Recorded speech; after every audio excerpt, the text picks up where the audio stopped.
Hey CFC kids, back at ya. Pastor Troy here. It's our last Sunday of July. Isn't that exciting? Summer is almost over.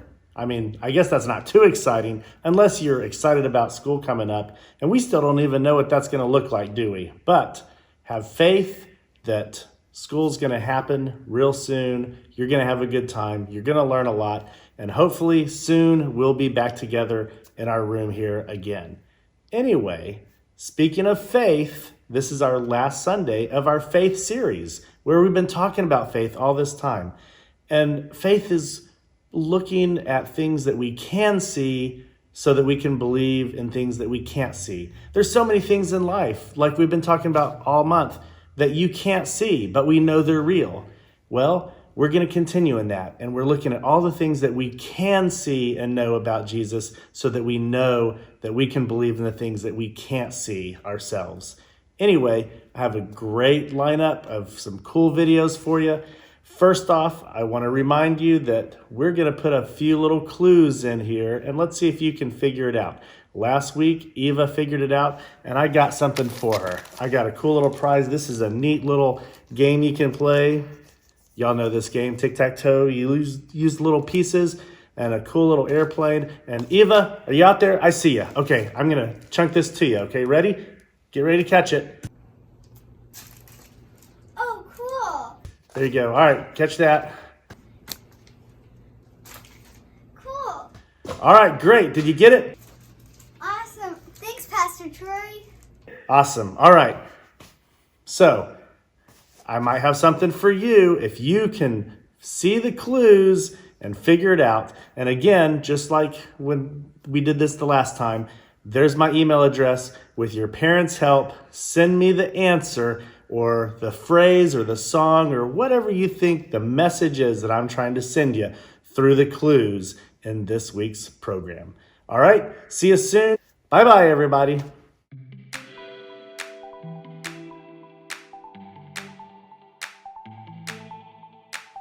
Everybody, I'm Erica, and welcome to my Steve Lab! I've got something extra special to show you today, and I have faith that it will be my coolest discovery yet! Faith is trusting in what you can't see because of what you can see. And what I can see is this awesome telescope! Ooh. Everything! Wow. I am super excited for what we'll be able to see through this telescope. Stars, planets, galaxies, satellites, space exploring cats. Well, maybe not the cats. There's a skylight in the lab. So I can see all the cool stuff from right here. I just have to finish focusing the telescope. Okay, while I focus on the telescope, why don't you guys focus on the awesome Bible story today? It's out of this world. The Bible. It's 66 books of history, stories, letters, and poetry that fit together to form God's one big story. The epic adventure of how He created us and loves us so much that He made a way to rescue us. As we travel through the Bible, from Genesis to Revelation, we discover people who met God and found their lives changed forever. Now, for an amazing story, inspired by the book of Revelation, chapter 21, verses 3 to 5. John squinted against the blinding glare of the afternoon sun. Just a short distance away, frothy waves crashed against craggy rocks and foamed over white sands. This island of Patmos was isolated and rocky, but the view was stunning, surrounded by brilliant blue sea and sky. Most beautiful prison on earth. Though he wasn't chained up, John was in jail. The Roman emperor, who was unable to make John stop preaching about Jesus, had exiled him to this prison colony where many prisoners worked in the mines. There was no way off the island, so John was now very old, living out his final years on the island of Patmos with a handful of criminals. I can share the story of Jesus with them too. John settled into a shallow cave on shore to take shelter from the heat. He closed his eyes. I've seen so much. John had lived longer than any of the other of Jesus' disciples. He had watched the early church grow while the story of Jesus spread fast and bright as wildfire. But he had also seen terrible things happen to those who believed in Jesus. In fact, many people died just for talking about Jesus. We saw everything Jesus did. We can believe he'll be with us forever, even through death. Despite the threats and persecution, more people than ever were following Jesus. God's story was traveling from one end of the world to the other, just like Jesus said it would. I wonder why I've been allowed to live this long. In the cool of the shallow cave, John began to relax. His head was nodding. Until a voice like a trumpet sounded behind him. Write on a scroll what you see. John blinked. Was he awake or dreaming? Wait, what? I don't see. Oh. Turning, John saw Jesus himself, his eyes blazing with intensity. Do not be afraid. I was dead, but look, I am alive forever and ever. Write about what is happening now and what will happen later. John's mind worked quickly, trying to grasp what was happening. It appeared that God was trying to show him a picture of things that would happen in the future, and he wanted John to write them down and show them to others so that they could believe too. Yes, Lord. Do you mind if I grab a scroll? Oh, and a quill. I don't want to forget anything. John watched, amazed, as God showed him many things that were coming. Some were wonderful. Some were terrible. Some were mysterious. After the vision ended, John began a letter to several of the new churches. I, John, am writing this. I am a friend who suffers like you. As members of Jesus' royal family, we can put up with anything that happens to us. John explained every strange and amazing thing he had seen. Some of it made him tremble. Others wouldn't make sense until the right time had come. But the last part of his vision, That's the very best part. I can't wait to write all about it. God had shown John how the whole story will turn out for everyone who believes in Jesus. Carefully, he recalled all the incredible things he'd seen. How am I going to do this? I mean, there's no way that words can capture it. But I have to try. It's just a picture. Until they get to see for themselves how real and breathtaking it will be. I saw a new heaven and a new earth. John remembered the words that Jesus had spoken while he was on earth, right before his death and return to life. There are many rooms in my Father's house. I am going there to prepare a place for you. If I go and do that, I will come back, and I will take you to be with me. Then you will also be where I am. That's what I saw. It's the special place Jesus is making for each one of us. A place where we will never be apart from God. John recalled the next scene from his vision.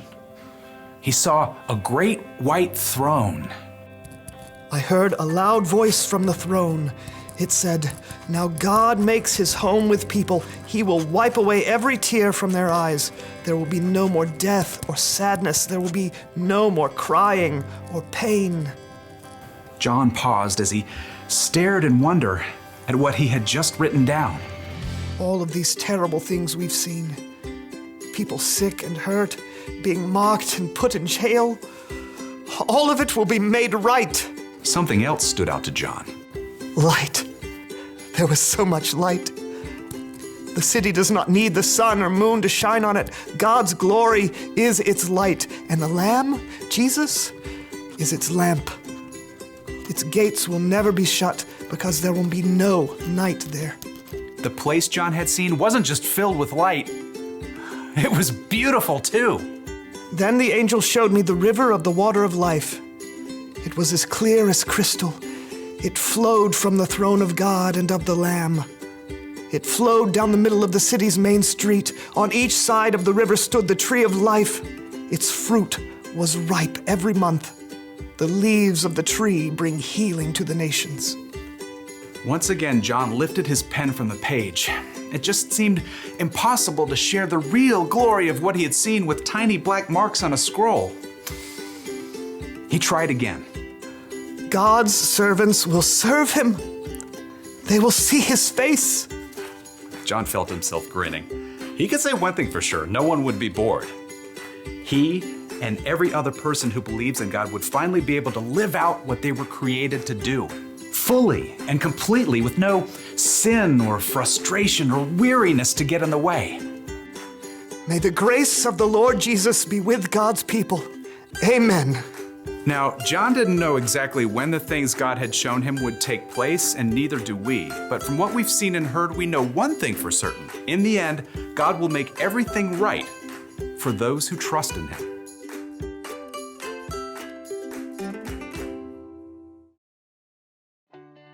Whoa! Would you look at that? That doesn't look like cheese at all. I love getting a glimpse of things I'm not used to seeing every day. Like today's story. We got a little glimpse of what the future could be like. When Jesus was on earth, he said if anyone puts their faith in him, they'll have a relationship with God that will last forever. That means we can be a part of God's big story, a story that never ends. Now, I don't know what you imagine when you think about heaven. Maybe it's clouds and harps and angels flying around. Maybe what you imagine is exactly right. Though there's a lot about the future we don't understand, it's exciting to think about the things we do know. When we believe in Jesus, we can look forward to a time when there will be no more pain, no more sadness. Everything will be made new. We will be fully alive with God in a way we can't even imagine. That's the one thing to remember today. Following Jesus will turn out greater than you can imagine. Having a glimpse at the future can give us hope here in the present. When we're worried about something or someone, or when we're sad or in pain, we know the bad things won't last forever. God has a future plan for us that we can truly focus on. Speaking of, let's see what this thing is focused on now. I don't believe it! Space cats! Oh. Gotcha! Thanks for hanging with me in the lab, and keep focusing on the important stuff. See you later.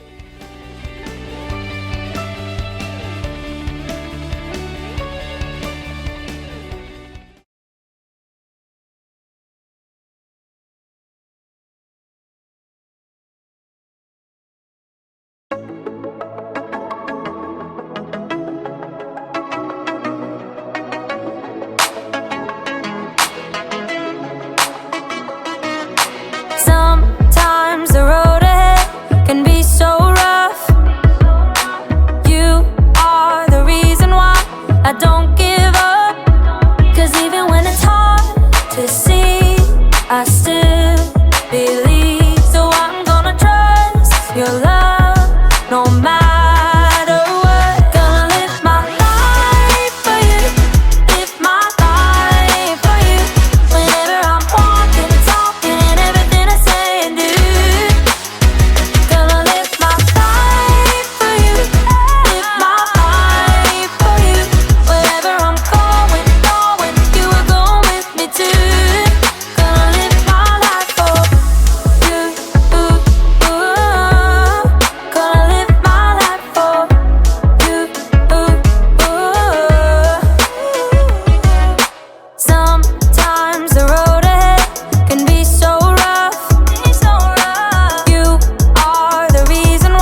How does your favorite story end?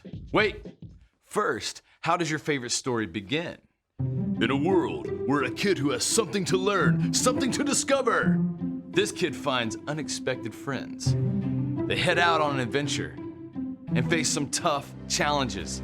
Then when things are the darkest, when all hope seems lost, someone comes through to save the day. And everyone celebrates! Now, think about this. We are hardwired to love stories because each one of us is living one. We're all human and we all make mistakes. But sometimes the road ahead can be so rough, we don't know how to fix the problems we face. But we do know the times we've seen God at work. We know He sent a hero right into the middle of our story, God's own Son, Jesus. And we know that when we follow Jesus, God promised an ending more incredible than anything we can imagine. Wherever we go, He goes with us too. When we live out our story with hope and faith, others can see God at work in us. That's why faith is an amazing way to worship God with your life. Because worship is about more than just singing loud. It's all about living loud.